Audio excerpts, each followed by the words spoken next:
o te talitonu le nei vaenga o le Afiafi na ua taunganga ifo le la. O le au tātou mapu mai fe au matiute ma ngā luenga.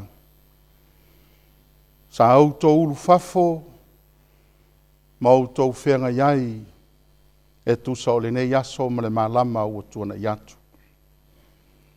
O na iai leo upu a le au na le atua e le salamo mta upu iwa sifuru ma le lua o te fia, si tia i le nei Afiafi, na whapea nei le whai salamo, e le lei o na tātou vivi i atu ia Jehova lo tātou utua. Ma se o tātou moli mawina lo na lofa mai li tae au. Ai mai se o tātou moli mawina le Faamalologa o lo na lofa mai li tae au se i o i le pō. A wao le wai unga luenga ma au sa whea ngai, ma le kale sia po le aingo le atua i ta whae fia o lo tau soifua ma tātou wolai. O le o tātou toi ulu whale mai i o tau lawa ma mauta. Ina uango toi fo le la ma ua fuli foi. Le la i lona tau Afiafi wātangi ai. Le malama i le tasi i tū o le lalolangi. A ua o mai le pōng sā i le nei tū o le pāneta na foa i le atua. Whai mai leo upu o le whaisalamo e le lei o na tātou pepese ma vivii i le atua e moli mawina lo na lofa mai li tae au se i o i le Afiafi. Ma tātou whao ngā ina le kitara e se fululua o na manoa ma le nā peri. Tātou te ave ai le vi inga e moli mawai. Le anga le lei o le atua i loutou soifua mai li tae au. Se ia pā ia le nei Afiafi ma le pōngi sā wa ufi ti ai loutou soifua ma lo tātou wola. Pai mai le whamtalanga le tusi o whaisalamo e te tau o na vivii i le atua a wa ia moli mawina ma ua ia anga le mai e tusa o ngā luenga ma whaiva ma tiute sa autou ngā lulue ma tātou whenga iai. Fia leo le nganga e whātalo whātu. I le maave o le ngā luenga wāua le ka sa o tasi i ta whae fia o le lalolangi. Mai lava le au whai ngā luenga ngā lulua e o e ua tō fia i so se tiute ma so se ngā luenga e o lo tutu i matangiolo le taita inga o mata ngā luenga e fia o le ngā luenga wāo. Ai mai se le au whai ngā luenga pa ia le atua. O te whātalo whātu i au sina i mata ngā luenga e fia o le tātou ngā luenga wāo. Le au mātutua o ainga teiktasi o le lavaloa o le ainga o le atua i le nei tū la Afiafi o tātou sauni atu le tātou sauninga ina uango toifo le lao le nei aso ma whai wina ngā luenga ma whi au e peo na masani ai.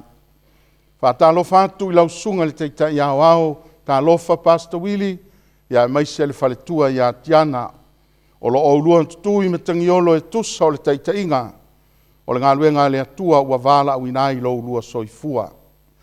Mātou te le taumate pe whailonga fesili o mātou langona o lo iai le teita inga le atua ma lana whaamalu malunga i lo lua soifua e le ngata o le soifua i la le tino a o lo lua soifua tautua e ala i la le nganga.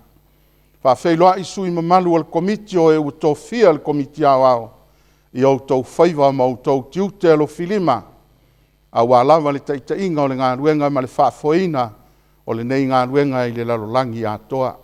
Whātalo whātu i le au whai ngā ruenga mālo lo mānu mālo le ngata i whaletua o lana au auna le tamamatua i a pasta wālele fia le nganga e whaafeilo i atu. I le nei Afiafi o tātou sauni atu, tātou te ifo ma tātou tāpua i atu i le atua i le tātou sauninga. O le au whaia le tātou talo. Lo mātou ta mai o i le langi, o mea uma mātou te whaia, mātou te avatu pea le vi inga ma whai mea uma i lo suafa manu malo e whaavavau. Sa e tapu a ao le soifua o lau whanau. Mai le tasi tū o le lalolangi se ia pā ia le nei tū o le lalolangi o lo mātou wola ma mātou au na ai I langu fio. Le atua e uina le whewaa ai lau whanau le soifua I le tino, a e moli maupea lo mātou wola, Faamalologa mātou te taritonu, o lo tutusa I mātou I lou alofa ma lou anga le lei. Ua moni la le au na, e ta tau lava ma ua le lei o na mātou si I le vi inga ma le whaafitai. Wa le ua mātou moli mawina lou alofa mai li tae ao. Ma le Faamalologa o lou anga le lei na ua tau ngā ngaifo le la. Wa I uti o whe au mga luenga, ua mapu mai lau whanau, po lou a inga I tutonu o laua mamaota. Lea ua mātou whaalata lata atuai I au lavaluma, e ala I la mātou sauninga I le nei Afiafi. Lea tua lo mātou matai, fe soa ni mai o le au na e vai ma whātau waa. Ai whātumu I lau tumu mai le langi, ma e whaunga ina o se a penga mo lau fio. Ia mawalunga lo vi inga I li tāpua inga I le nei Afiafi. Ia fo I le vi inga I lau fio e whaavavau lava. Amen. O le tusi whaitau lea o le tātou sauninga o le nei Afiafi. O le tusi, a le au na le atua o Iosua. Iosua e luas fulu mal wha. E te whaitau le whai upo e sfulu wha se ia pā ia le whai upo e luas fulu mal wha. O parakalafa ia o le tātou tusi whaitau. Ua filifilia mai ai. Se fe au whaapitoa tātou te whaasoa ai. I le nei Afiafi o tātou whengai ma le tātou sauninga. O le manatu whaavae lea o le launga o le nei Afiafi. O le fasili na fasilingi ai e Iosua le nuu o le atua. Lea o le amawhai o na whai mai ai. O ni vaenga tāua e ave ai.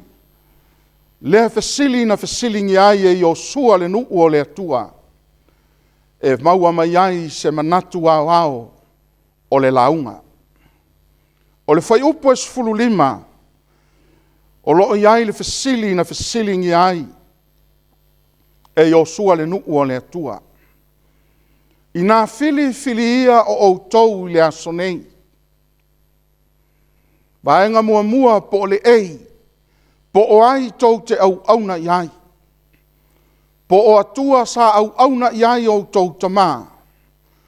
Po o atua sa amoni. E o la tau le nuu. Ua Ou Tau no nofo ai. O le manatu whaavae lea o le launga.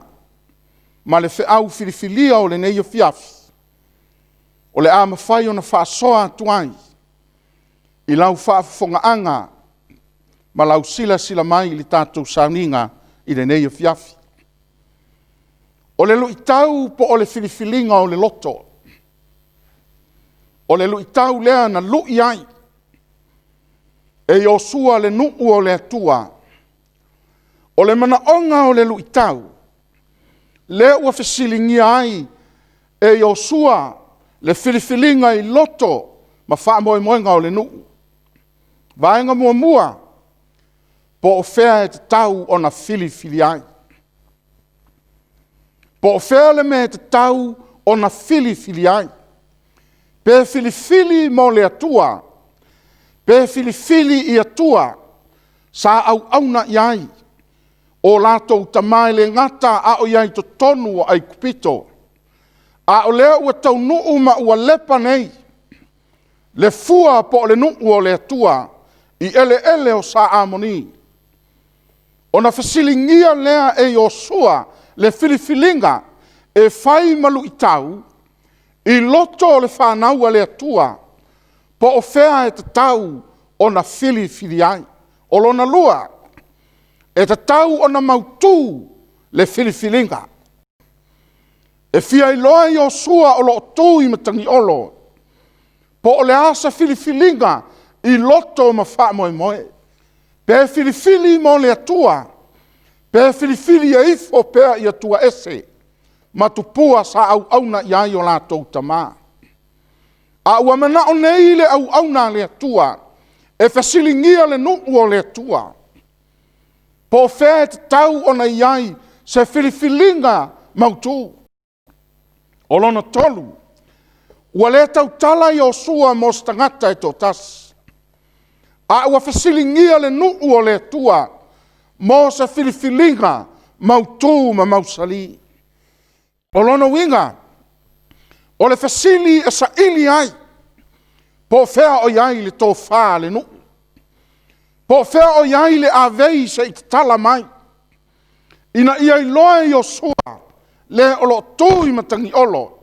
Le mea o iai le filifilinga, a le nuu o le atua, pe filifili i atua ese, i a mausali le filifilinga, e fia i loa le filifilinga a tangata tai tō tasi. Ina ia i loa le filifilinga i a mautu. E iai le winga o le lui tau po le mafuanga. Ua mafua na fasili o sua, e fia i loa po le ale finangalo o le nuu. O le ua tūlata le malanga i kanana. O le a aisa mo miti i ai, o au ngata maa. O le a aisa fola fola e le atua, e le o i o sua po mose na fola fola ina. A o le a aina fola fola e le atua, na mafuaina ave ese, lona nuu mai tonu ai kupito. Talu ai o le ua tūlata i kanana, le malanga ma le folaunga, wa leva o na taa vao, wa leva o na ai maunga, wa leva o na ifo i vanu.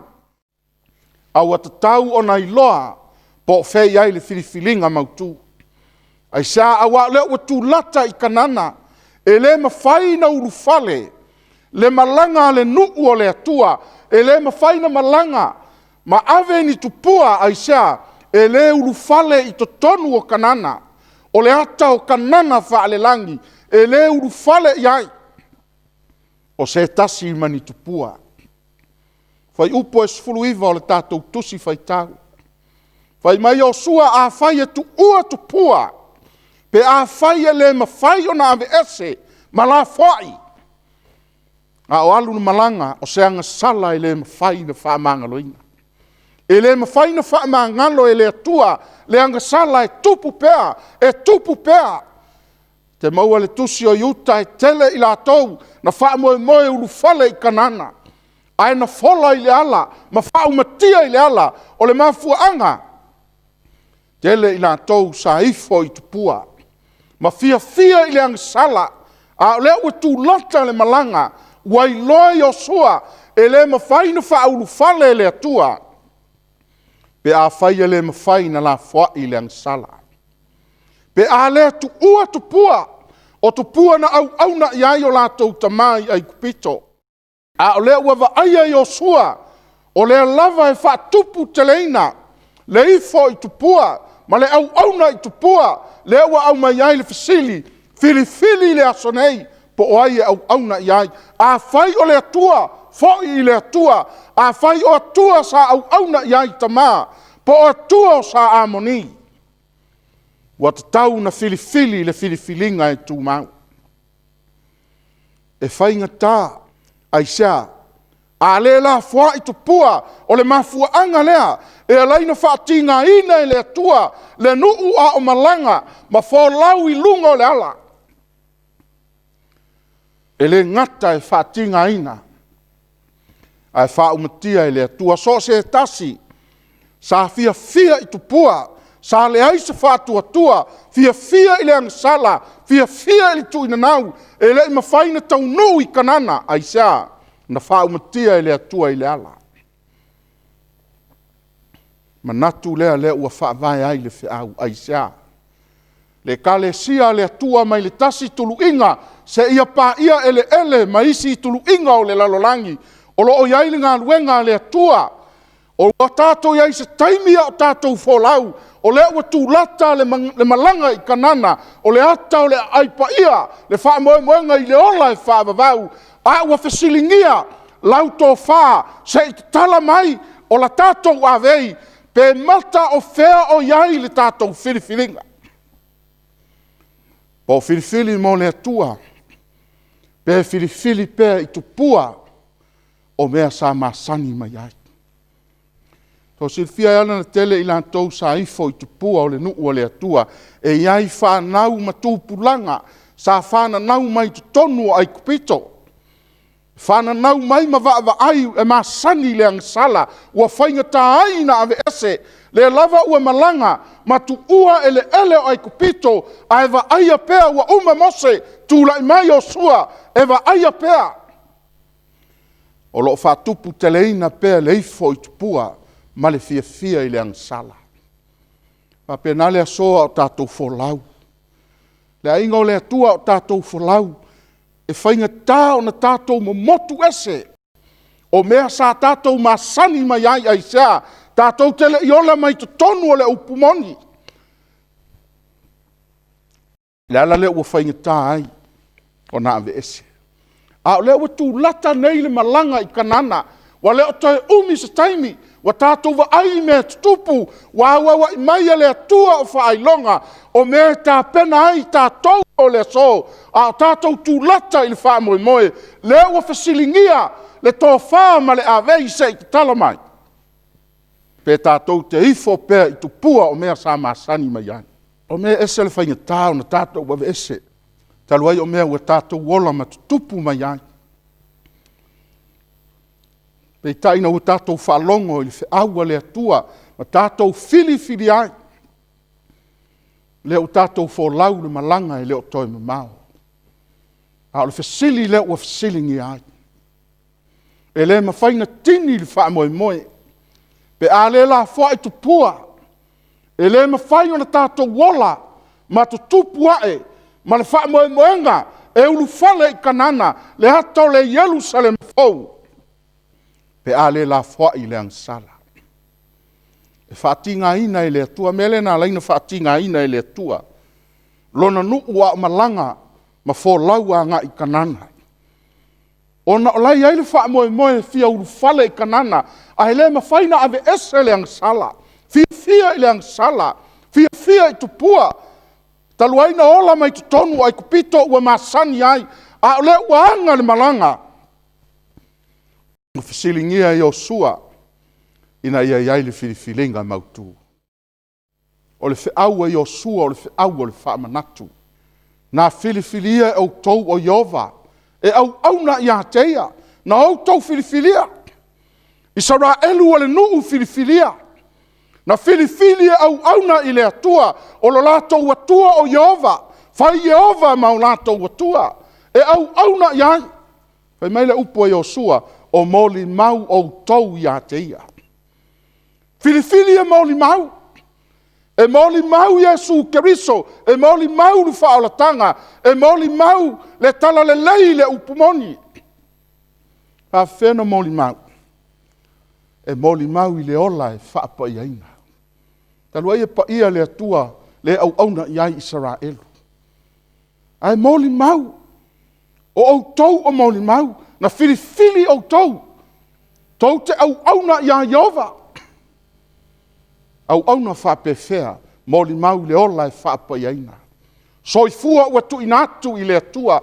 O le ola ua lafua ina I le atua. Ai vai atu Iosua. O le wha moenga e fia ulu whale I kanana, ai le mawhaina ave esa tupua. Le mawhaina la fua I le angsala. O na fisilingia leo le filifilinga.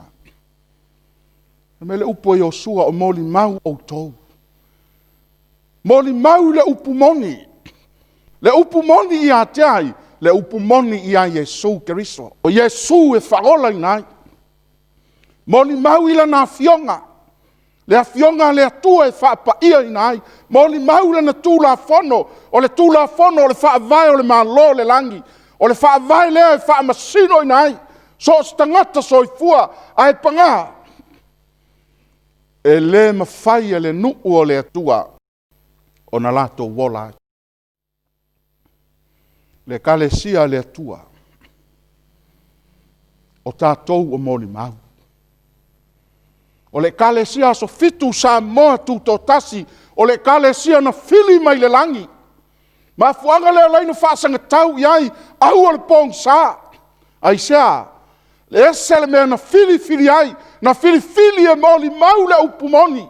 Pe a e maunga, pe i foi vanu, po a upo le lalolangi, pe anga le angaina, pe tuli fafo, o fea e felafo ina iai, o oe o le moli mau.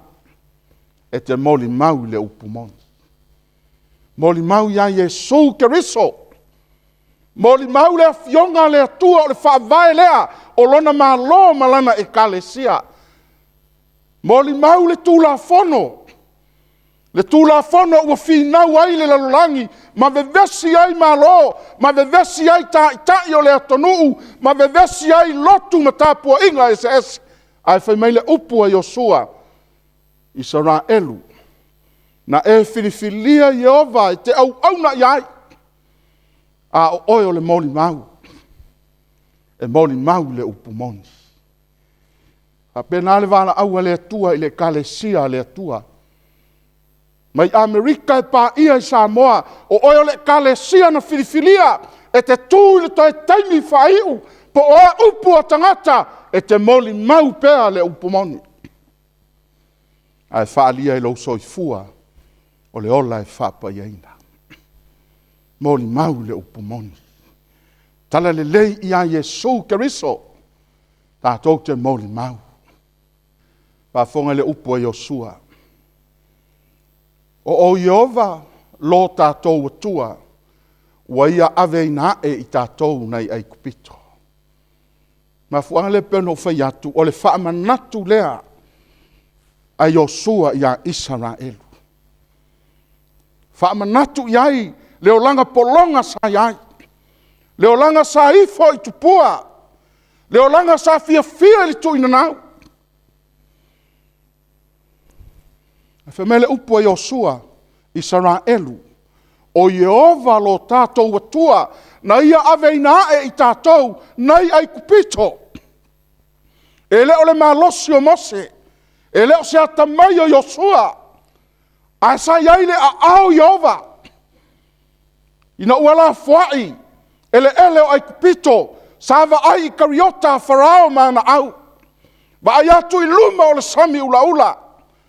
A o ina whaava ai le atua mata o Israelu ai sea o le nuu na filifili e au na i le atua ma fuanga lea e le tu la fo ina ai le atua lo na nuu fa pena le ata o le kalesia e o ina ino iai le lalolangi ma fai upu iai ma lafo iai me leanga o oe le kalesia na filifilia ma vala awina pe ita mai le lalolangi e te moli mau pea le upumoni.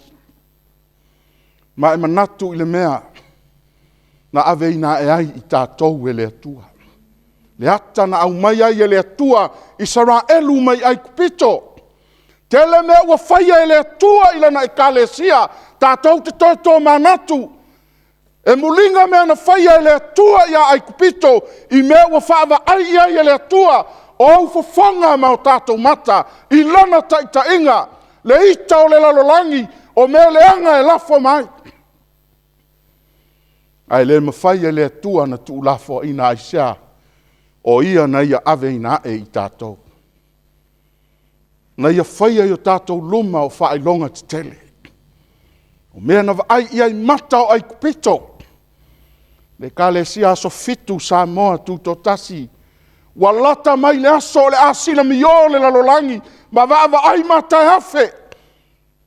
O e ino i fe aua le atua, ma fai upu le upu moni ma le whaola tanga, walata mai le aso, o le ava ai mata o le lalolangi, ai fai le atua whailonga tele. O oe o le moli mau.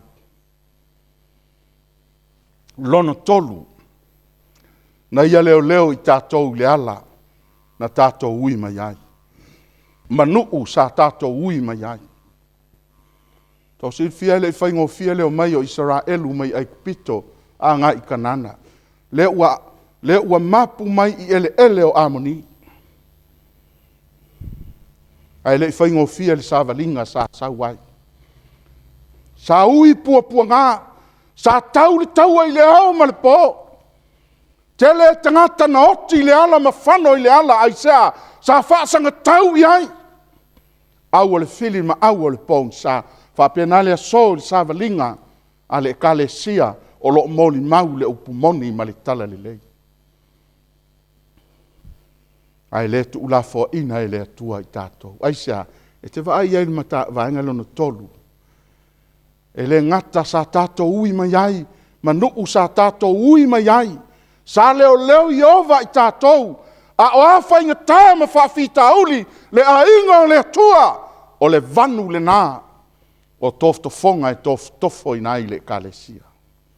Le solo tātou ui le vanu o toftofonga. Vanu o toftofonga. Ma fuanga le walaina fisilingia i Osua. Ma toe whaamanatu ia Israelu. Le taita inga le atua sa taita i mai ai. Pa penal ngā luenga le atua le lalo langi atoa. La iai le ao Iova e taita ina ai. Ai sea e te loto vai vai ai. Ai sea e te musua ai. Ai sea e te popole ai. La soi fua Iova e whaui le kalesia tātou te ui toftofonga. Ai le mwhaintu la fo ina e le atua. O le kalesia na wala wina e le toi taimi whaiu.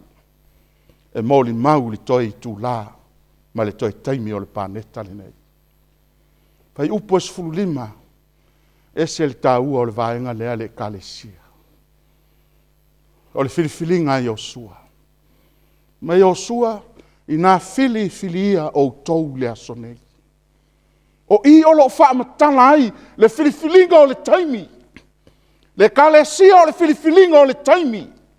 Le ainga o le atua o le filifilinga mo le avanoa i le taimi o lo tātou iai. E le o mō tae ao, ai mō le asonei. Tātou vava ai i meu o tupu. Wa o le taimi tātou te filifili ai. E le o tae ao. Pe whaatali se i whaamamalu le asa. A o le filifilinga o le aso. Le kalesia o le avanoa. O lo ua au mai e le atua. Whapenale men mana o ai. E le whai mai o sua e filifili mo a tae ao. Po le vai o sofou. Po le whai unga o le tausanga. Po le lua masina. Po se tasi aso. A e whai mai o sua filifili le aso nei. O le ale winga. O le taimi ma le avanoa. Ke le iloa tae ao po le ase meo le atupu ai. A o le filifilinga o le aso. Lona lua. O le filifilinga mo ia lava. Pai mai o sua a o au. Ma lo'u a inga. O te whaafitai e au mai e o sua le lui tau. E lui ai le nuu o le atua. A ua uma o na whaila na filifilinga. Wa filifili mo ia lava. E le ngata mo ia. A o le filifilinga. I ola lona a inga. Ai sea. Le a inga o le atua. E tu tai to atasi tātou i luma o le atua. Le ua moli mau e Iosua le whaai unga o lana filifilinga. I le nuu o le atua. Ai sea. Iosua le tu i matangi olo. E whai o ia ma wha o au. O le ata le nao oe mau. Le ata o le whaifi au. Le ata o le toi ina. Le ata o le tamā. Le ata o le tina. Le ata o tātou uma. Wai le tauna tātou whasilingia o Lotua oi. Ma whasilingia o isi o tātou uso au auna. A o le mea tatau na whai. Ia sila mai le langi. Ua mua mau tū ma mau sali. Lau filifilinga. O lau filifilinga e whai ma mori mau. I lo uso a tangata. A penal filifilinga i o sua tolu. O le filifilinga mo lona ainga. Inda ia whao lainga. Wa whai i o sua le wha o ao. Ai sea. E loa i o sua. A whai e tūto tasi. Ma whai e iua le wha ai unga. O lona au ainga. E wha lango. O lana filifilinga. E wha ola i nai. Filifilinga o le aso nei. Te filifili mo oe lava. Tolu. Te filifili. Ina ia whaolaina lo ainga. Pa penale filifilinga i Iosua. Sa ia filifili ai. Ia vai lau tau le tāua o le vaenga lea. O le filifilinga o ele tama. E te filifili e pei o le filifilinga a sa taraka me sako ma apteniko. Ta ua yo ia filifilinga. Na filifili le afi. Po le ale va ai i le sasao le afi. Ma le a asa o le o ngā umu. E le i liu le filifilinga. O le filifilinga na tūmau. Ai sea. E fai la tau. Ma moli mau ai Yesu Keriso. Ma le atua le ala tau te au na ia. Filifili le afi. Le kalesia le atua le kalesia so fitu sa moa tu totas. Le unga lea lea la tatou wanga i atu iai. E filifili lo tatou fatu atua. E filifili lo tatou wola moli mau le upumoni. E filifili le afi. E le ifaalia le atua lo na ao i le filifilinga i fafo. A o le taimina iai sa karaka me sako ma aptaniko i to tonu le o ngā umu a o sa sao le afi na fatoa eva ai le a ao le atua ma le atua ua whaatasi ma i lato. O lo tātou filifilinga e filifili le afi. Pena oe le tamao le ainga. Pea o le filifilinga i Yosua. Awa mai le filifilinga le asata raka me sako ma aptaniko. Pena le la sanga leo le au iai le kalesia le atua. E filifili le afi. Ai le mawhaina e wa ai le a ao le atua, pe a whai o fafo e te filifili ai. Se i wanga nā, wa e to tonu le sasao ma le mumu le afi. Na fito awa ai leo le a ao i ova. I lo so i fua ma lo tato wola. Filifilinga lona lua. Filifilinga oe le tina. Wa mai al filifilinga lea e seta. Na filifili ai e seta. Fai mele upu mo re kitai, io se seta, awana ia manatu o oio le masiofo, wa e iai tu tonu o le ainga o le tupu, e te manatu, e whaasao ina ai oe. Fai mele upu e seta, o e te talo. Te talo ma le nu o saita, o a ufo i malo unga luteine e mātou te talo. Malana upu na fai, a fai o te oti, o te oti ai pea. Filifili po le ola po le oti. A le filifilinga ia whaolaina lo nuu le ainga o saiuta. A pena le filifilinga tauna filifili ai oe le tina. Filifili na ia whaolaina lo nuu ma lo ainga. Talavou o le filifilinga na filifili ai Iosefa. Na filifili e ave o ia whaima polonga i kupito. Ma le lilo i manatu o na uso ma lona tama. O le whai to toa le nā. O le ai le asa e te tala ai le atua. E whai o sefa ma moli mau le upumoni. O le atua le au auna i ai. A o whena filifili ai. E whale pui pui. A e sa tili ai na mumu. Le la mepa o lona Fuimaono. Le fai mai ele salamo, iwa sfululua lea sa ta ina ili tātou sauninga. E ta tau ana avelevi inga. Ile nā peria sa fululua mahnoa, ma le ki tara aisea, e moli mau atuai.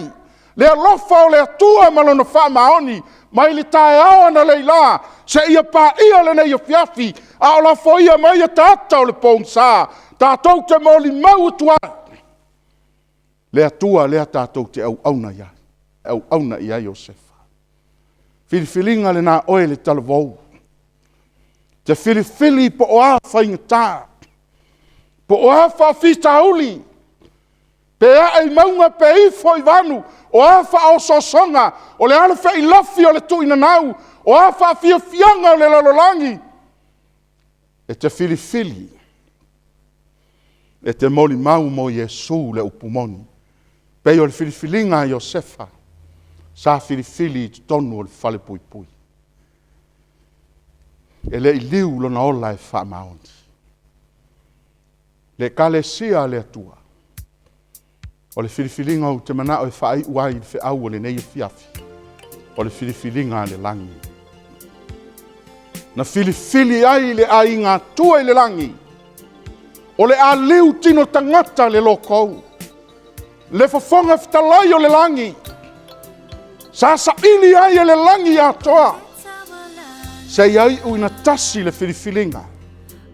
O le a liu tino tangata le lokou. E le filifili le atua. Mo sa taimi ubi. E le whaatali le atua. Mo sa isi taimi. Ai ina ua pa'u tangata i le angasala. Na filifili le langi. O le a liu tino tangata le lokou. Ai sa, filifilinga Yesu le whaola. E whai o ia ma au auna. Sau e au auna i ona tangata. Dei o lana whtalainga o te le sau e au auna mai tangata i a te au. Ai na o sau o te au auna atu tangata. Lona lua, na filifili e polonga. Ma ino sia, whaatasi ma ona tangata. Ina ua uman whaamasinonga. Mai le maoto ka iafa se ia pā ia. Le ala i le maunga o Kolkota. Na filifili e amo le satauro. Na filifili e ino sia i upu tauemu. Na feanu o pō, ma mea leanga uma o upu na lafo i a teia. A o lana filifilinga. E aingo le atua i a whaolaina le tangata ua lau pala i le anasai. Filifilinga mai ai ale nā. Wa au mai ai le atua le fe au mo oe ni nei Afiafi. Ai sia. Wa manu malo Yesu Keriso lo tātou wa li whaola. Pai mai lana whitalainga o lona manu malo. Tātou te manu malo. Le solo iai le taua. O lo tau au o le pong sā. Ma le whanau le atua. Le kale sia na filifilia. E moli mau le upumoni. E le ngata ua whaasanga tau tangata tai tō tasi. Ai o i maulu o malo. Wa amata o na lolofi mai. E o lava i le atua. Wa le mawhaina ta ofi upu e lafo iai. Ai moli mau pēa le upumoni. Anatu au le nao le launga. Filifili ia Ou Tau Le Taua. Po o ai tau te au auna iai. Po o atua sa au auna iai Ou Tau tama. Po o atua sa o sa amoni. E o la tau le nuu nei ui tātou no nofo ai. Ai whemele upo e o sua. A o au ma lou ai. Ma tau te au auna iai au. E aingo le tua e leisa isi taimi. Tātou te filifili ai. Tātou ai mea ua tutupu le lalolangi. O le awanoa wa au mai e tā pena ai lou ai. E te le toi ola whaalangolango i le kalesia le atua. Ai sia. Wa tūla lata le taimi e muta ai. Le awanoa tātou te au nai e tautua lana e kalesia. Ma so se mtanga luenga. Ma so se tiute, ma so se whaiva. Ma so se tofi o lo e ngalue ai. Te ao ino whaamalo sia ua muta la tātou tautua. Hao le aso. O le sauni uninga o lau filifilinga. Ia whaamau tū ma whaamau sali. Lau filifilinga o tātou wa ai i le taimi wai ai.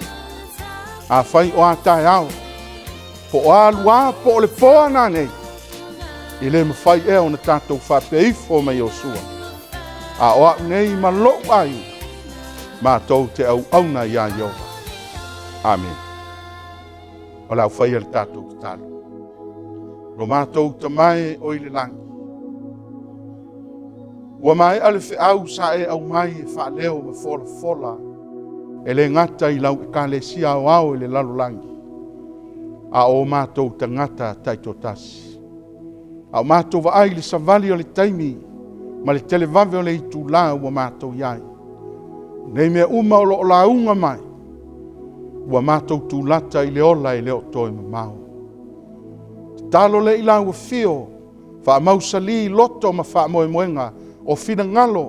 O lau whanau. I tu e fio le lalolangi. O e o lo tāpua i malatou i loa oe le atua. Wha mausali la latou filifilinga. Ma whaatu mawina I ai o loto ma whina Au mātou iai toi taimi ma toi tū la whai. Mātou talo e whamanuia lau ngā ruenga au e le lalulangi. Amerika sa ia pā ia Samoa I ou tai o ena e tōwhia I so se mata ngā ruenga. Ia iai au whamnianga I le ofisa o le komiti au. O I lātou o ena wala awinga, lātou te whaafoina le nei ngā ruenga. Ai maise o manuia ia lilingi masasaa I le tino malale nganga. I lau au na teitai na e tō whia whapitoa. Mo le ngā ruenga so fitu sa moa tūtō tasi le larolangi.